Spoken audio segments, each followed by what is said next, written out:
amawulire waggulu w'amawulire tetugenda kukwata amawulire mangi nnyo atwagala amawulire gaffe agajjo aga Salt TV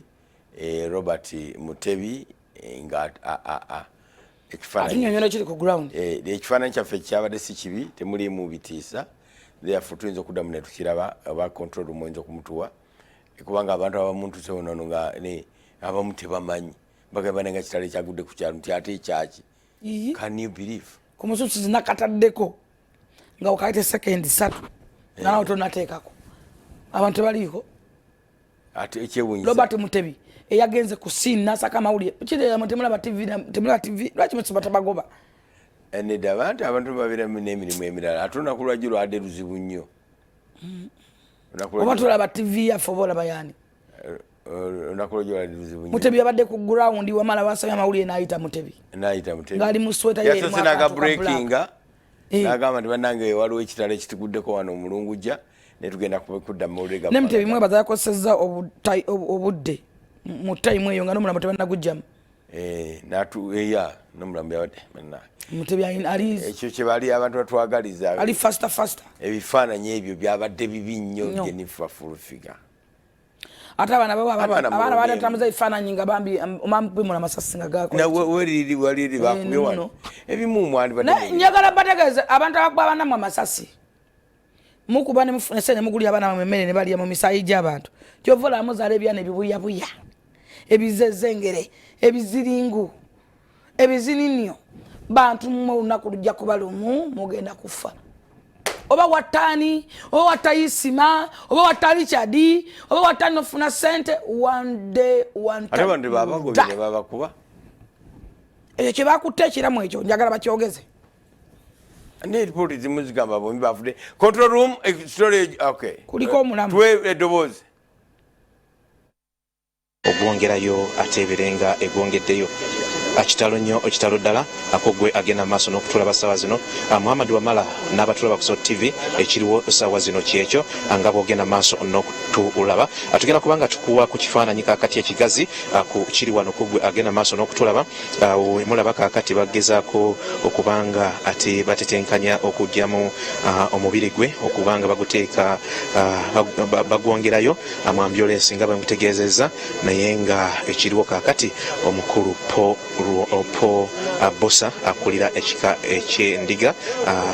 abamusi abamukubye amasasi agamutiddewo akawungeezi akaleero nga tugenda maaso n'okubalaga ssaawa zino ku Salt TV ekifaananyi ekituufu ekiriwo kyekyo omubiri gwe nkugambye nti kaakati gwe bagenda okubanga bajja mu motoka okubanga bagwongerayo naye nga embeera yeeyo eri wano kukungubaga kutandikiddewo mu Bwakabaka bwa Buganda embeera nga mugiraba yeeyo akulira ekika eky'endiga akubiddwa amasasi agamutiddewo olunaku olwaleero akawungeezi k'olunaku olwaleero abadde adda makaage era bagenze okukikola abadde kumpi atuukidde ddala ku makaage ge tujja okulaga akadebe kanaaba katuganyizza naye nga ebiriwo byebyo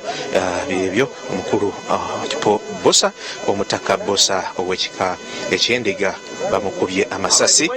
era nga kakati ekiriwo kyekyo omulabi waffe ali ku Salt TV omubiri gwe ssaawa zino kakati bagwongerayo okuguteeka mu ambulance bagutwale mu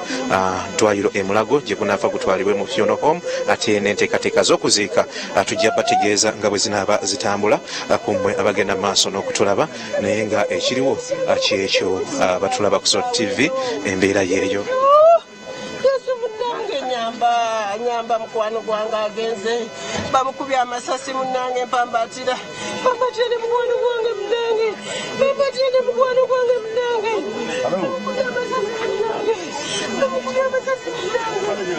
oyo namwandu kakati afuuse namwandu mukwano gwe bamukubye amasasi nga bwowulira akulaajana bwe kuli naye nga ekiriwo kyekyo kuggwe atulaba tukitegeddeko nti abamu ku batamanya ngamba bano ate bazingiziddwako ne kubaako atiddwa naye ebyo byonna tujja kubanga ate tubibatuusaako maaso eyo naye nga sofa ekiriwo kuggwe agenda maaso n'okutulaba ssaawa zino ge mawulire agakagwawo omutaka Bbosa nga yakulira ekika eky'endiga akubiddwa amasasi nga bw'ogenda maaso n'okulaba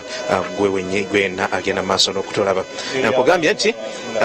bino bibadde Kinyanampindi n'awakaawe era abadde atuukidde ddala awakaawe ne bagenda maaso n'okubanga bamukubye naye amawulire amalala ge tufuna nti abalumbaganyi abazingiziddwako omwattiddwa abalala obaolyawo bayinza okuyambako ku mbeera amaaso awo. Nga sinabazaayo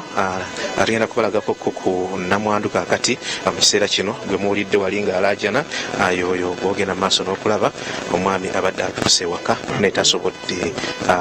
kutuuka waka wano webagamba ewalema ekkere okubuuka kubanga opposite ne bamukubidde amasasi ag'emaka aga Luwoma akubiddwa amasasi akawungeezi akaleero. Muhammad Wamala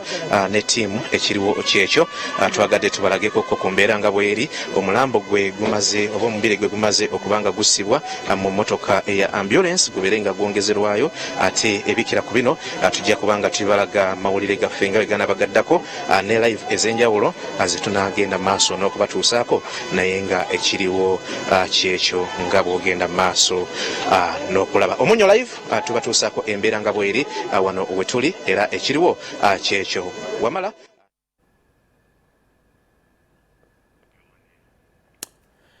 Kafeero yagambira nti Walumbezaayo atukola bw'atyo kitalo nnyo, kitalo ddala. Kiki kikubye omutaka Luwoma? Ttaka bya busika kiki ekyo kiba kigaanye okuteesa? Tuwumulamu katono